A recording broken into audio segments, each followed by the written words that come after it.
Good afternoon all of you.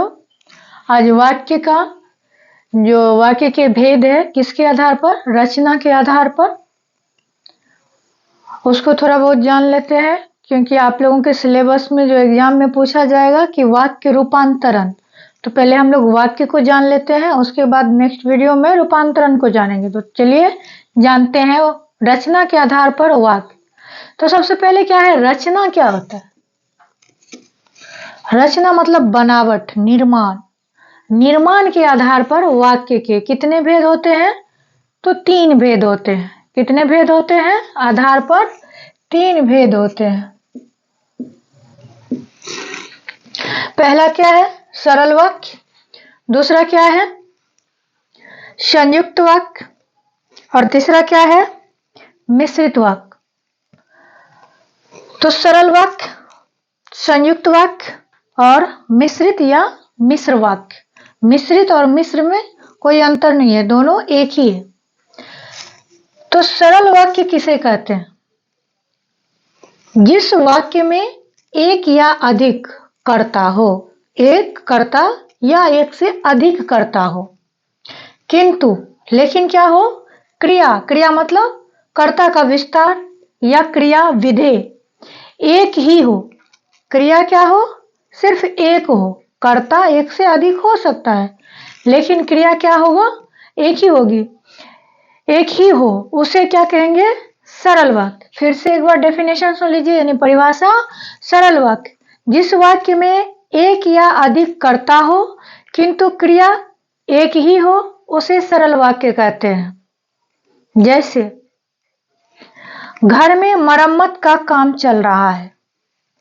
यहाँ पे क्या चल रहा है? जो घर है उसको ठीक करने का काम किया जा रहा है। उसके बाद रीता ने घर का सारा काम निपटा लिया। अब यहाँ देखिए कि क्रिया क्या चल रहा है? तो मरम्मत का काम हो रहा है। ये जो काम है तो एक ही काम को किया जा रहा है, इसमें किंतु, परंतु और या कुछ भी लगा के इसको जोड़ा नहीं गया है, एकदम से सरल है। फिर यहाँ पे है रीता ने घर का सारा काम निपटा लिया।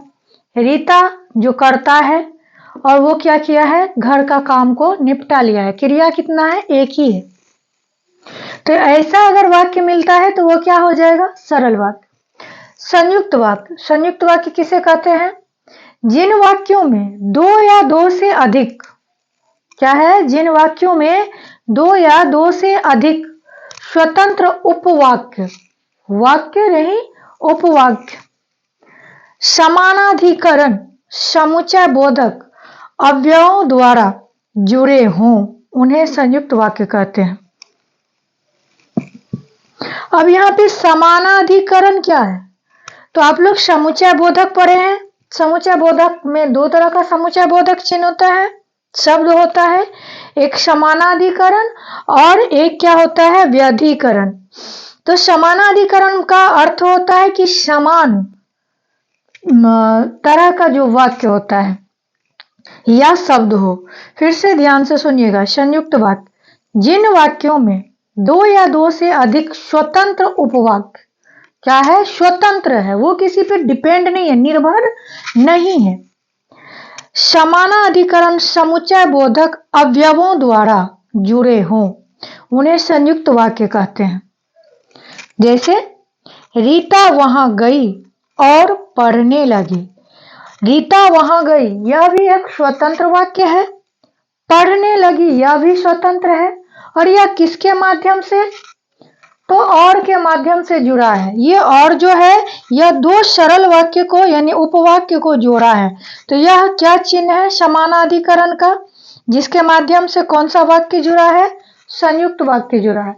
संयुक्त मतलब 2 उपवाक्य को जोड़ करके जो एक वाक्य बनता है, उसे संयुक्त वाक्य कहते हैं। वह बीमार है इसलिए स्कूल नहीं गया।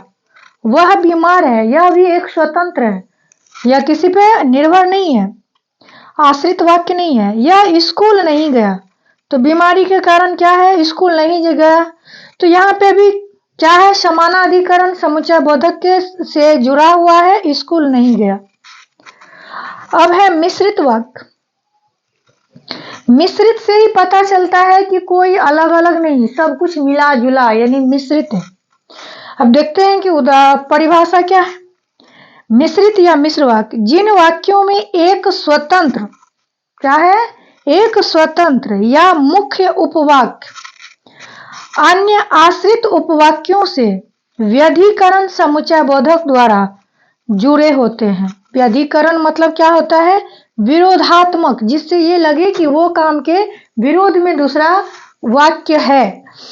फिर से सुनिएगा कि मिश्रित वाक्य, जिन वाक्यों में एक स्वतंत्र, पहला क्या रहेगा, एक स्वतंत्र वाक्य रहेगा या मुख्य उपवाक्य आश्रित उपवाक्यों से व्यधिकरण समुच्चय बोधक द्वारा जुड़े होते हैं। व्यधिकरण अगर समझ में नहीं आ रहा है तो आप यही समझिए कि जब तब जैसे कैसे वहां तहां ये सब शब्द से जब रहेगा तो वह क्या हो जाएगा, वही व्यधिकरण होगा और वही मिश्रित वाक्य का होगा।